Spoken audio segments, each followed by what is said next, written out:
I'm Richard Wall. I'm currently president of the Society of Nuclear Medicine. My pleasure to welcome you here to the launch of the Mars Shot Initiative. Today, we're going to have thought leaders discuss the future of nuclear medicine and molecular imaging and radiopharmaceutical therapy. I wanted to tell you a little bit about the Mars Shot Initiative. We worked in the last year. There was an article in the Journal of Nuclear Medicine talking about Mars Shot for nuclear medicine. This particular article brought together thought leaders from a variety of domains in the society who put together their top 3, 4 ideas on where we really can make progress in nuclear medicine science. And representatives from the paper are here to discuss some of their ideas for opportunity. But one of the key things that was very apparent is that there's a lot of good ideas, but not enough money to take them all on. Further, there are high-risk ideas which may not be suitable for current funding. And from funding agencies who may be very conservative and who don't want to take high risks, they often favor more iterative progress. So we thought this would be a good chance to try to really look for a big opportunity in nuclear medicine to raise money and try to do real innovation with real support. And we want to raise the level of research in nuclear medicine, and I think nuclear medicine is just at a very exciting time in terms of how much momentum there is in the field, particularly with all the progress in therapy and the new PET agents. Lots going on, and there's much more we can do. So we thought it'd be good to raise $100 million. We're not there yet. I don't think we'll make it tonight, but it's good to have some aspirations. And these programs often start small. But I wanted to share some excitement. We have made steps on our way to that raise, and we have received $100,000 from a partnership with the Lobular Breast Cancer Alliance. It's a $50,000 challenge grant. We have to match it with $50,000. But this is important and aligns with some of our issues in terms of the Mars Shot. 15% of breast cancers are lobular, not detectable on mammograms, but are potentially detectable with nuclear medicine. And these grants, we have study sections within the society, but the study sections will be augmented for the applications to include a patient in the design and also in reviewing the grant. Patient involvement and advocacy will be a part of the Mars Shot Initiative. The other even bigger news is that we received a very generous gift pledge from Scott Smallwood, a patient who has benefited from nuclear medicine diagnosis and therapy, of $500,000 to fund research grants. Scott and his family credit nuclear medicine with saving his life. We also are working with Congress, trying to increase awareness within the Department of Defense and other agencies about the role of nuclear medicine and try to incorporate nuclear medicine into federal budgets going forward. This is not settled, but it's work being done. And we've also moved all of our research grants under the Mars Shot, and this is about $400,000 a year. So if you add 400, 100, and 500, that's $1 million. So we got 1% of our goal already. So that's something. And I would say that many board members and SNMMI staff have already given generously to the Mars Shot Fund, and we thank you for those contributions. And of course, you won't be able to leave tonight until we see your checkbook or Venmo, so no problem. But and we're going to have this panel and talk about some of the research opportunities. I think that will be very exciting. But before the panel, we have a short video from Scott Smallwood. Could we play the video, please?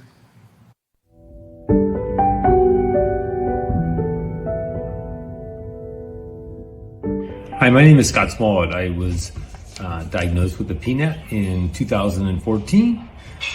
At that time, there were no liver lesions or any spread. So I had surgery in 2014 in May and had my whole pancreas removed. At that time, I thought I was NED, which was great. And about 3 months later, there were some tumors in my liver. So at that time, PRRT had not been approved in the United States, so I started down a CAPTEM regimen. The CAPTEM was convenient because you take the pills orally, but it was not easy. The side effects were significant. I was cancer-free or liver metastases free for about 4 years, and then at that time things started to grow again. PRRT had since been legalized or approved in the US, so I decided to do that in 2020.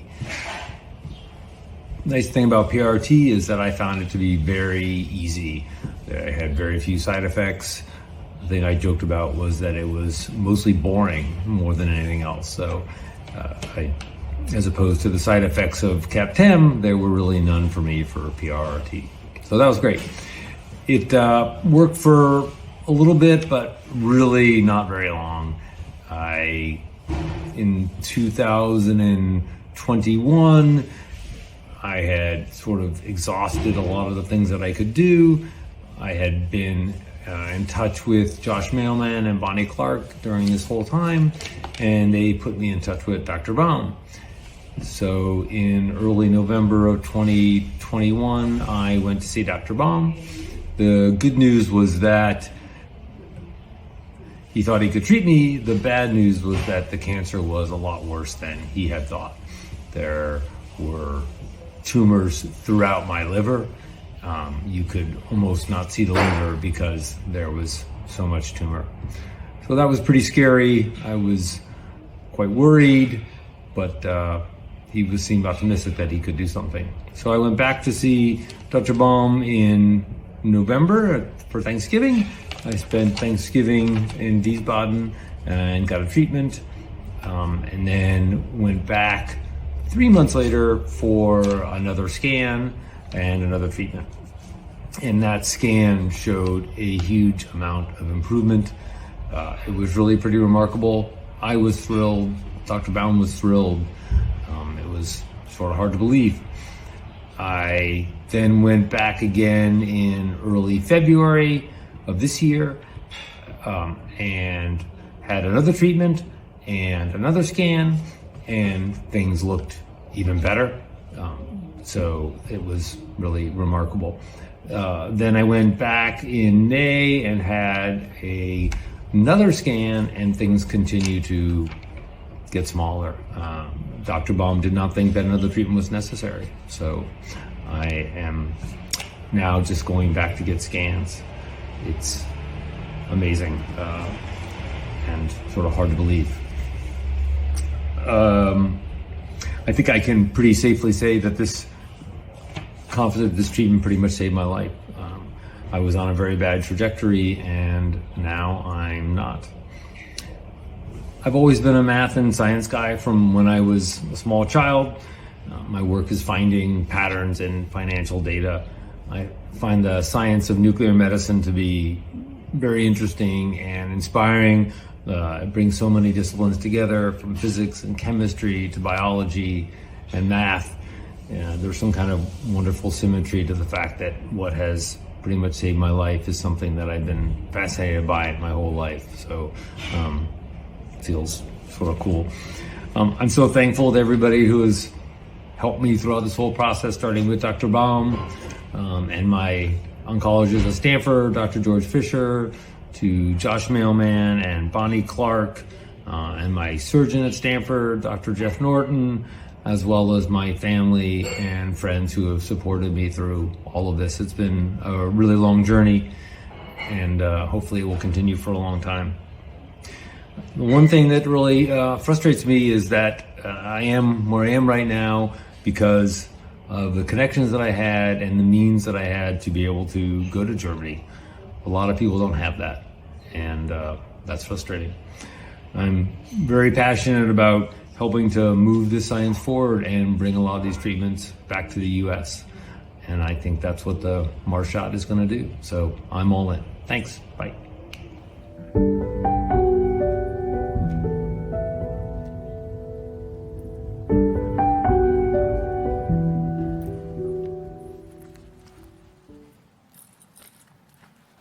And we are very grateful to the Smallwood family, Scott, for their lead donation. And in the spirit of fundraising, at the back is Paul, who is set up near the bar to assist you. So he'll get a couple of drinks, and if you want to make a contribution, it'll be fine. Not that we're asking, but we are asking because it takes a village to make things happen. But I am pleased that we can have our Mars Shot panel discussion today. We have 6 distinguished representatives on our panel: Dr. Lindenberg from the NIH, Dr. Ramim from here in Vancouver, Dr. Thackeray from Hanover, Germany, Dr. Weber from Munich, Dr. Sunderland from Iowa, and Dr. Ulaner from the LA area. So we'll start out with a few slides from each of these representatives to talk about the high points of science and opportunity. And first, Dr. Lindenberg will present. Dr. Lindenberg.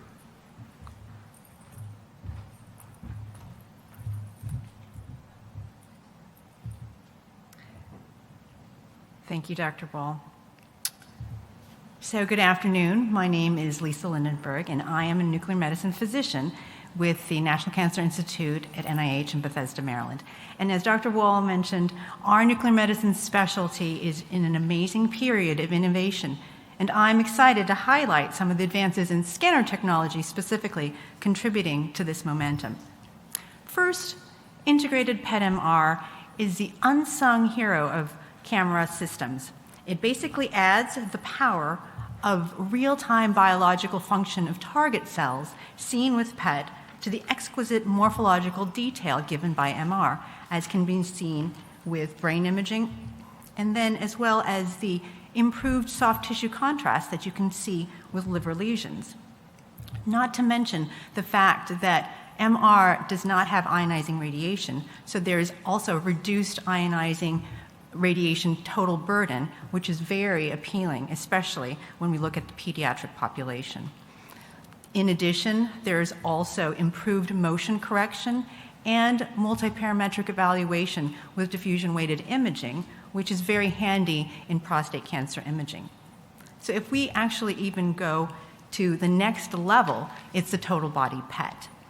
Traditional PET fields of view have averaged about 15 centimeters, but thanks to the pioneering work of Drs. Cherry and Dr. Badawi and their UC Davis team, they've expanded PET detectors to span 194 centimeters, allowing simultaneous imaging of all organ systems of the body. So this marked gain in signal collection efficiency, coupled with high spatial resolution, allows for faster scan times, the ability to also get significant decrease in radiation dosing, and also give effective ability to acquire delayed images. So really, when you think about it, there is this sensitivity of an increase of 15 to 68-fold over conventional PET. And what does that really mean? That means that we can actually detect disease when it's in a small state, and that's an ability to be able to intervene probably faster when you can actually affect and control the disease better when the burden is smaller. So what appeared to have been something out of science fiction is something really within reach and amazing applications for clinical medicine. Thank you very much.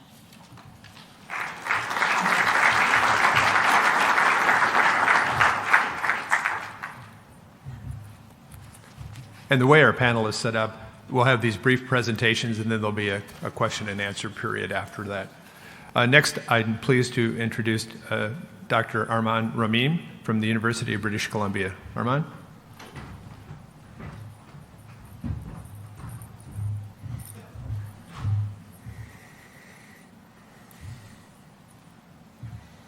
Thank you very much for having me. So I represent members of the Physics Instrumentation Data Sciences Council. Oh, yes. And also the very exciting efforts on the AI task forces that has been set up and the AI dosimetry working group. So we had extensive discussions. We're very passionate about some of the things that we believe can be happening and should be happening. And one of the major ones is to use focus on our artificial intelligence techniques, which we've been hearing about. There's a lot of opportunities for using AI to advance our field, combined with data science and collection of large databases and creating very collaborative efforts. And there was just a mention of, for example, PET-MR and long axial field of view. So creating those devices and optimizing their performance and advancing their performance is a major frontier. Personalized dosimetry, I would like to really focus on that term. Presently, many of you have heard of radiopharmaceutical therapies that are doing an amazing job of targeting cancer cells, sort of being like a molecular radiotherapy, highly targeted, being able to look at metastatic disease across the body. But presently, in our current practice, we're not personalizing them. So what is presently happening is that all patients are getting the same, give or take the same dose, the same injected radioactivity.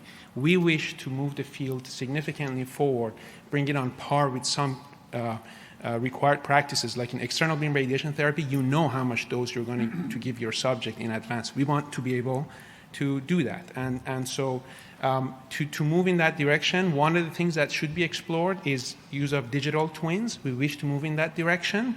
The idea that for every single cancer patient that comes to our clinic, we would like to have a digital twin, sort of a digital avatar that we could play with, that we could optimize the amount of dose, for example, the radioactivity that is being injected, the way it's being delivered. So we feel that bringing all these together and creating digital twins is very important. So we introduced theranostic digital twins. We think we're at a very great place to do that. We're not doing dosimetry enough in our field. We need to be doing it, right? So there's a lot of exciting clinical trials happening right now, but we can do better. We can also be adding dosimetry. We could be measuring what is actually being delivered, how much dose is actually being delivered to our patients. And we can do this. We can do this with your help. And use of advanced models, use of radiation biophysics modeling, use of advanced modeling in multi-scale cancer modeling, we could build these digital twins. So that allows us to do evaluation of different radiopharmaceutical therapy approaches, perhaps varying the injected radioactivities on a per-patient basis, changing the injection intervals, and optimized coupling with other therapies. So we believe this kind of approach can aid physicians in complex decision-making processes. And for that, we're going to have to get a whole number of things coming together, extensive imaging in advance prior to therapy. So perhaps long axial field of view PET scan is going to be very useful for that. Other kinds of imaging to build these digital twins, theranostic digital twins for every single cancer patient that comes to our clinic to perform predictive personalized dosimetry in order for us to optimize delivery of healthcare to our patients. So thank you very much.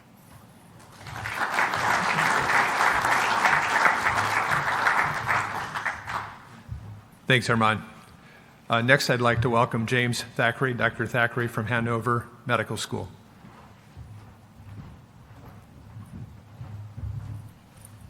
So thank you very much, and I'm pleased to talk just a little bit about the opportunities in cardiovascular molecular imaging.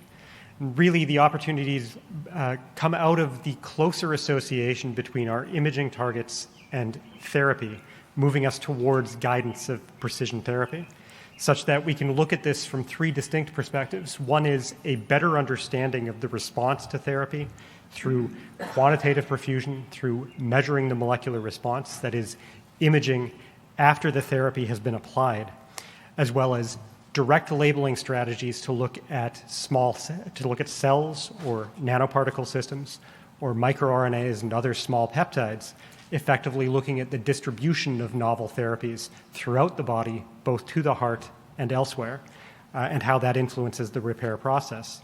And as well, looking at imaging before the therapy has even been initiated. So looking at molecular signatures that can actually predict who will most respond to the therapeutic intervention, whether that's amyloidosis or inflammation, fibroblast activation, and infection. So in particular, one example, after a myocardial infarction, we typically treat very late in this process. Conventional therapy targets long-term remodeling processes. whereas the early manifestations of disease, this inflammatory cell infiltration and activation of cardiac fibroblasts, is really an unexplored or a underutilized therapeutic intervention. By using imaging, we can actually identify the patients who are most likely to benefit from specific therapies, treatments that have not necessarily been beneficial or shown benefit in large patient populations, such that we can identify patients who have a strong inflammatory response or a weak inflammatory response and treat them more appropriately, effectively taking a large population and subdividing them to the treatment that will be most beneficial to them. Building on the concept of whole body imaging, we also have the opportunity to look at how the heart interacts with other organ systems, whether that's psychosocial stress stimulating the risk of myocardial infarction, or myocardial infarction adding to the risk of the development of cognitive impairment. As we and others have shown in mice, there is an association between inflammation in the heart after myocardial infarction and inflammation in the brain, laying a predisposition towards cognitive impairment. And this can be scaled up and translated into patients as well. So you can effectively take imaging in the heart and take a holistic perspective of how the heart influences other organ systems and how these different injuries can be more efficaciously imaged and treated. Thank you.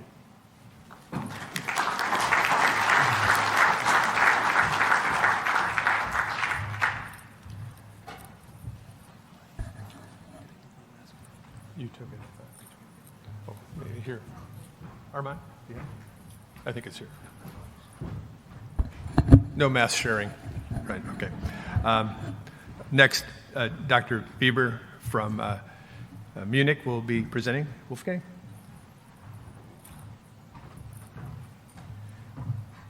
Thank you very much. It's a pleasure to be here and to talk to you about this mass shot and a mass shot for nuclear medicine. And my presentation starts with the question, what makes nuclear medicine so special and why is it wise to make this mass shot for nuclear medicine? And fundamentally for me is this question, why use radioactivity in medicine? Because we have a lot of laws for radiation protection that try to prevent to get radioactivity into people. So why are we doing this in nuclear medicine on purpose, and what is the specific benefit? Because I think this really defines our field, and if we address this question, we I think perhaps also know why we should fund nuclear medicine.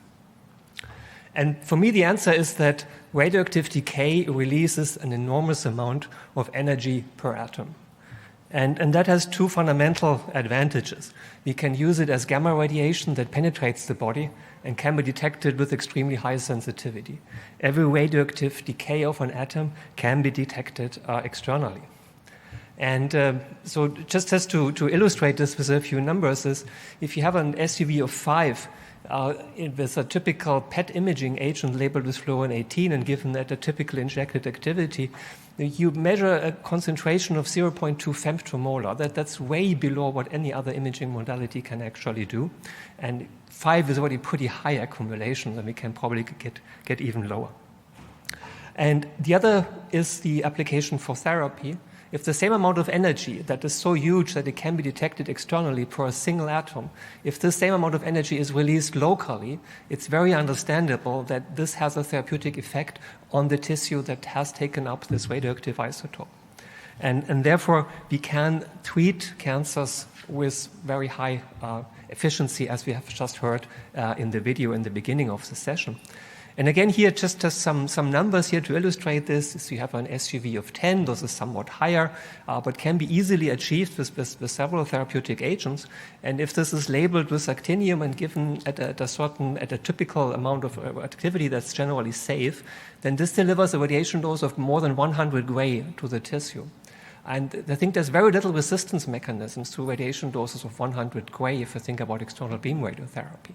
So this therapeutic application is also something that's inherent, and it also has the same reason. Radioactive decay releases an enormous amount of energy, very localized. And if this stays local, then it gives a high radiation dose to the tissue. If it leaves the body, we can detect diseases with high sensitivity.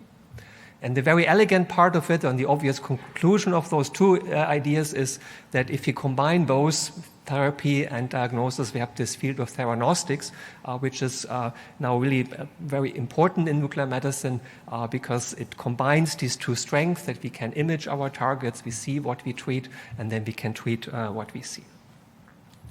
Now, after this more general introduction, why is nuclear medicine interesting and fascinating, I would like to give you some thoughts that I have, what are promising areas of current research at this time. And I think the first and obvious thing is a systematic clinical exploration of existing PSMA and SSTR2 targeted therapies. I mean, we are really here at the beginning. We now have to learn how to sequence these therapies, how to combine these therapies. There's really a lot of clinical knowledge that we are lacking, and where clinical trials are now necessary to give answers. On the other hand, the ligands that we have, they are good and they're doing good things for patients, but they are certainly not optimal. And then, so another very important area of research is to optimize the ligand binding properties and also the pharmacokinetics, for example, by somatostatin receptor antagonists as compared to agonists that have higher uptake in the tumor, but also using albumin binding properties of linkers to optimize the circulation for an ideal therapeutic effect. Then rational design of combination therapies. I mean, there are lots of exciting ideas that if you use DNA repair inhibitors, that the effects of these theranostic agents will be increased, but side effects are potentially also increased. Immunotherapy is also an exciting idea that you stimulate the immune system with some radiation, and then the immunotherapy may be more effective. At the moment, these are all exciting theories with some initial preliminary data, but I think it's very worthwhile to perform now systematic research in this area and to see for which diseases and in which clinical situation this actually happens. And there may also be surprises here that some combinations do not work as expected. And then we should also think about new isotopes. Right now we're using isotopes that are available, but I think there are other isotopes out there that are potentially better suited for imaging and therapy, and I've listed a couple of those here that either have energy profiles or that may be superior, but also have perhaps the advantage that you can use the same element for imaging and therapy, and that you then really know from the imaging study exactly what will happen during therapy, because we have learned that even subtle modifications, such changing a gallium for a copper or a gallium for lutetium, can have a significant impact on how this compound behaves in the body of a patient. And finally, of course, we also need new therapeutic targets. There's a lot of discussion now, and also at this meeting, a lot of presentations about PSMA, FAP, and so on. But I think there are quite a few other targets out there, and I think many more can be found. And I think this is also where there's a lot of synergy now with all these possibilities that we have to analyze tissue, and increasingly also possibilities to quantify the expression of targets that will lead now then to new targets, and I've listed some of them here. So because of all of these points, it's a very exciting time for nuclear medicine, as the previous speakers have also said, and I'm very happy that I was able to show you and hopefully convey some of the ideas that I have in this field. Thank you very much.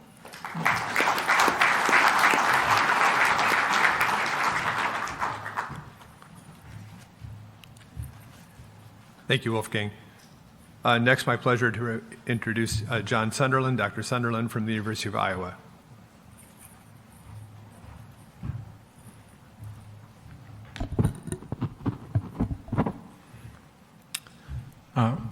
Thanks, Rich.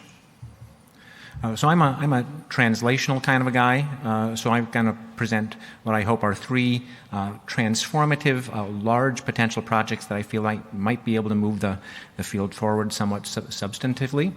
The first one is curative intent targeted radiopharmaceutical therapy. The reality is we have some great approved agents right now, but they're being used in very late stage cancers right now.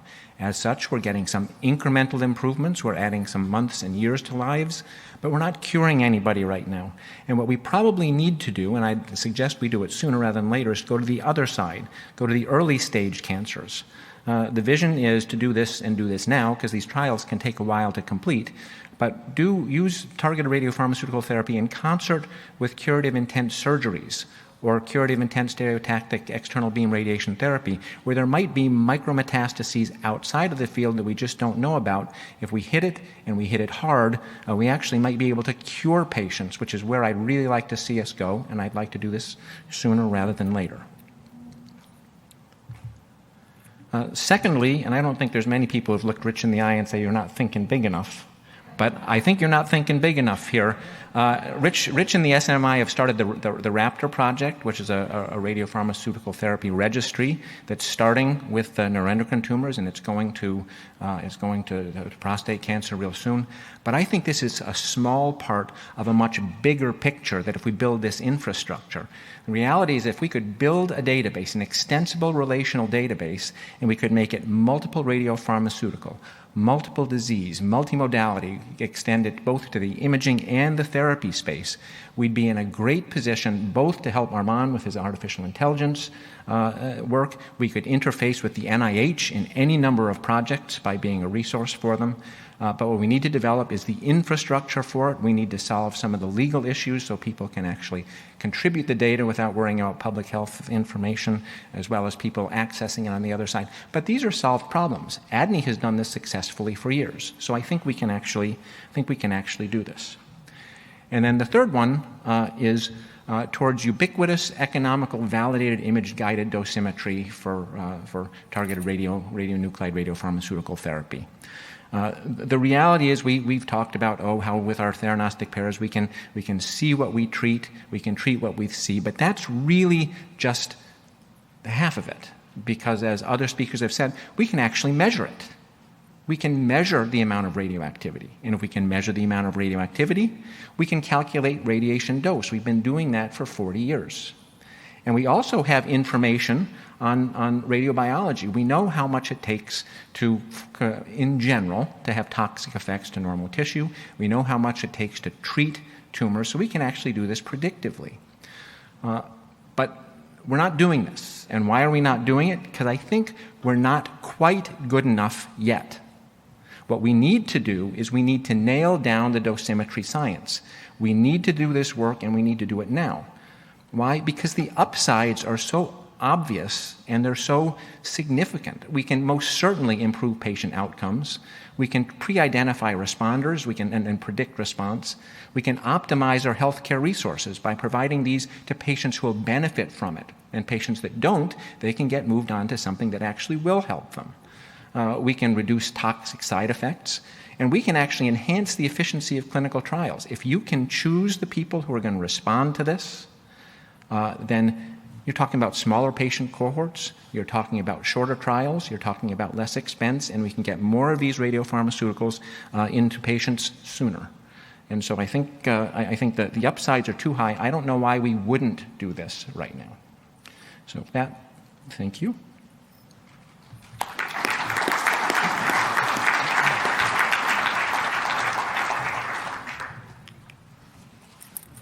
Thanks, John. I guess it'll be 200 million. Okay. So next, my pleasure to introduce Gary Ulaner from the Hoag Family Cancer Institute. I want to add that Gary has been instrumental in helping us get our first contribution from the Lobular Breast Cancer Group, and I wanted to explicitly thank him for that effort. Thank you so much, Rich. My name is Gary Ulaner, and I'm from the Hoag Family Cancer Institute and the University of Southern California. And it is an honor to be discussing the potential of molecular imaging and therapy for patients with cancer. To get to the crux of the problem, the therapies we have to harm cancer cells also harm our normal cells. And that causes terrible side effects and reduces the optimal effectiveness of our therapies. What we need is to drastically increase the specificity of the therapies that we use so we can optimize treatment effect and minimize side effects. To use a term inspired by the Mars shot, molecular imaging and therapy represents an astronomical advance in this field. This is the model that I like to use to explain how molecular imaging and therapy works and how it can benefit patients. Each cancer cell expresses its own specific molecules which act as targets. We can design binding agents that hit those targets like a key fitting into a lock. And we can bind to those keys radioisotopes.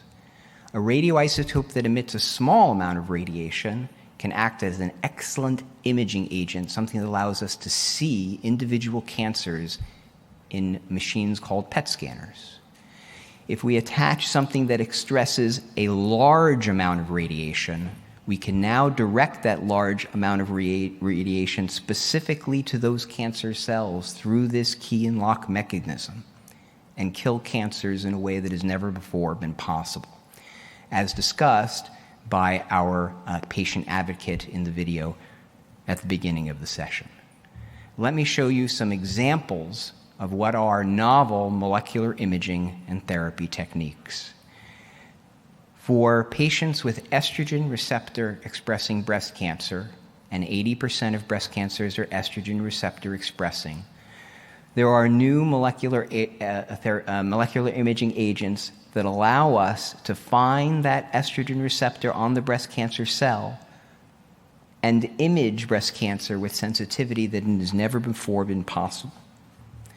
This is a standard clinical study which cannot see the extent of the breast cancer currently, but the new molecular imaging agent can demonstrate where the cancer is and allow us to optimally design the therapies that will optimize clinical efficacy and minimize side effects. For patients with prostate cancer, as has been discussed, there is an excellent target called prostate-specific membrane antigen, or PSMA. By using agents which bind to this target, there has been developed outstanding imaging agents which change our standard of care from where we could not see cancer before to where cancer can be discerned at tiny lesions that have never before been able to be seen before. Again, being able to see your cancer then allows you to be able to target and optimally treat the malignancy.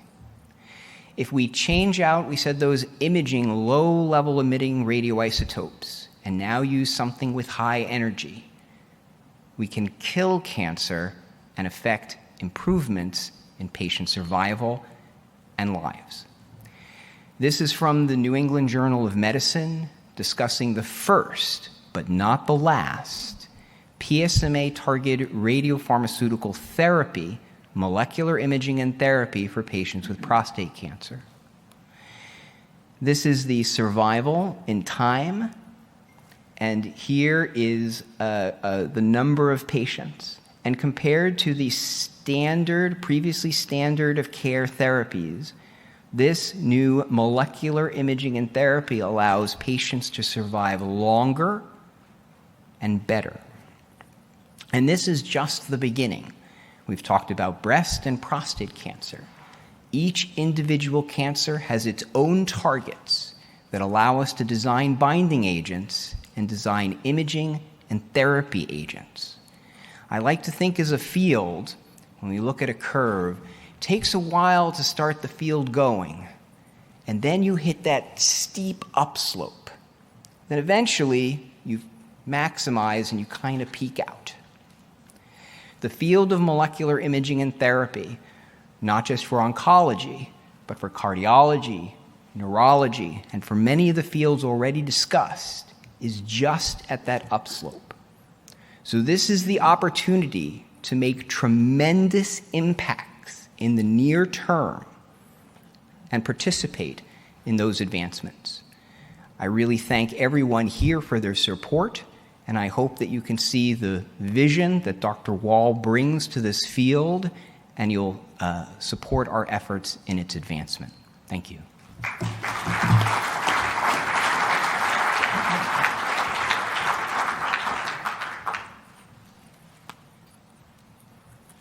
Just want to make it abundantly clear that the vision is of the people who wrote the Marshad paper, and I want to thank you for those contributions and for those brief vignettes. We didn't have as much discussion about the brain as we might have in terms of how we had the panelists. There has been tremendous progress in brain imaging, as you know, and the demonstration of the inflammation in the brain and the linkage to inflammation and myocardial infarction. There's fascinating brain body axes that we're beginning to interrogate and as we try to understand degenerative brain disease. Now, time is short, but I have a couple of questions for the panel, and then we'll open it up for a few minutes, and then we'll have a brief social hour, or shorter than that. But one thing that has come up a couple of times, we talk about personalized medicine, but none of the procedure standards from the SNMMI or EANM include dosimetry. I was wondering who wanted to take that one on. I see some heads nodding. Dr. Sunderland, maybe you sort of addressed it, but anybody on the panel want to? Armand? Yeah. I just want to make a point that sometimes it is said that it is difficult to do dosimetry. I just officially became a YouTube actor because I felt like I had to play in a funny debate to kind of talk about this. So we feel very passionate that dosimetry needs to be done. Often it is said that it's very difficult to do dosimetry, but sometimes it's because we are super idealistic about it. It is possible to use simplified protocols and to use artificial intelligence for us to be able to do dosimetry routinely. It is possible. We can do it. And in a sense, I remember there was a lecture by Mike Stabin, who is one of the pioneers in the field of dosimetry, himself a cancer survivor. He was disclosing to us in that meeting that he was a cancer survivor. He said, to me, I believe it's morally incumbent upon us to be measuring what we are actually delivering to our patients. So again, example of external beam radiation therapy, it would be totally unacceptable to be doing radiation therapy without knowing in advance how much you think you're delivering to your patients. So we can do better, and we have the resources to allow us to move in that direction. We need your support, we need your help, and we need the community to come together. Well, okay. All right. Dr. Weber? First of all, I recommend 100% this video. I've seen it yesterday. It's fantastic. And I agree with all that has been said in this video. I would just make maybe one point here with this radiation dosimetry. And maybe we should, I'm not sure if we should call it radiation dosimetry or come up with another name, because what's done with external beam radiotherapy is extremely precise. And I'm just not sure if we will be able, with reasonable effort, to get as precise as with external beam radiotherapy. And that is fine. But just to have the definitions clearer, Absolutely. then Yes. maybe it should be a different name than dosimetry, which is maybe raises then expectations too high. But that's just one thought about that. John? Well, so I would add that although the individual technologies associated with dosimetry are old and standard, so quantitative SPECT has been around for a while, that the internal dosimetry calculations, the Monte Carlo that we're basing it on, are fairly standard. The radiobiology has been there for a while.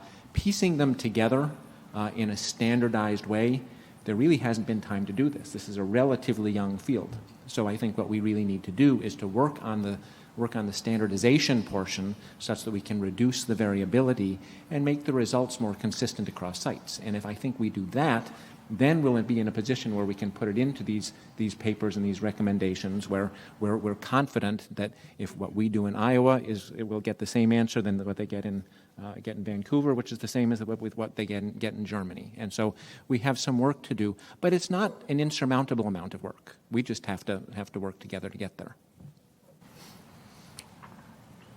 Okay. One other question. Nuclear medicine physicians are increasingly providing direct management for patients with prostate and neuroendocrine tumors, and we are optimistic about future radiopharmaceutical therapies. Should we be redesigning our field or modifying our training as more of a medical precision oncology specialty?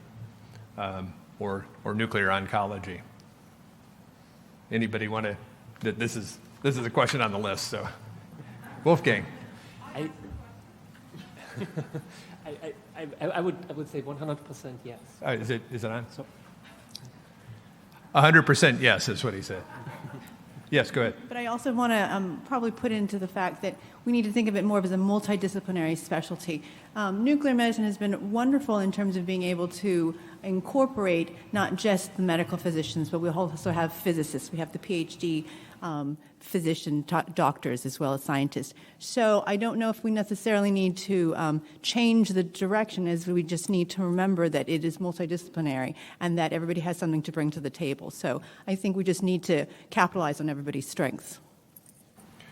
Yeah, I think the collaboration in teams will be how we move this ahead, because I think as was mentioned in one of the talks, how we stage these therapies, how we integrate them, how do we move them earlier, how do we perhaps do hypofractionation using dosimetry and give fewer doses and get the patient treated more quickly. These kind of things, I mean, there's a lot to do, and we can't do it on our own. There's a lot of other therapies that are efficacious, and how they're combined or sequenced will be huge issues.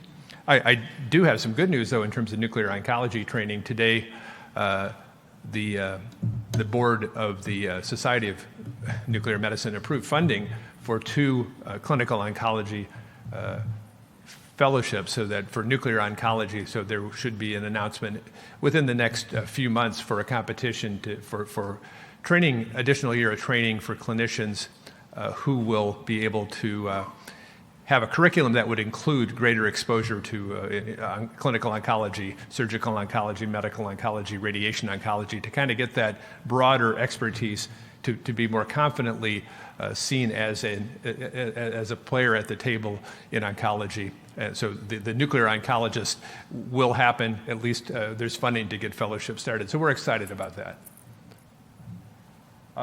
Given the time, I think happy to take some questions from the audience. Don't be shy. Somebody, there's a question there, please.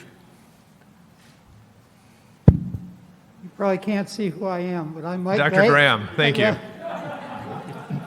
I'd like to emphasize in the precision dosimetry that you've got to get the dosimetry on normal tissues as well as tumors. And that wasn't really made explicit. It was implicit in a lot of what was said. And it implies that there is opportunity to improve the normal to tumor ratio by fiddling with the normal tissue. And what I mean by that is blocking the uptake into the kidneys, or blocking the uptake into the bone marrow or the salivary glands. And there are methodologies that have been looked at but have not been really pursued. And then on the other side is optimizing the uptake into the tumor. And as you showed in a study some time ago on Bexar, I think it was, a large fraction of the patients don't get enough, and a reasonable other fraction get too much.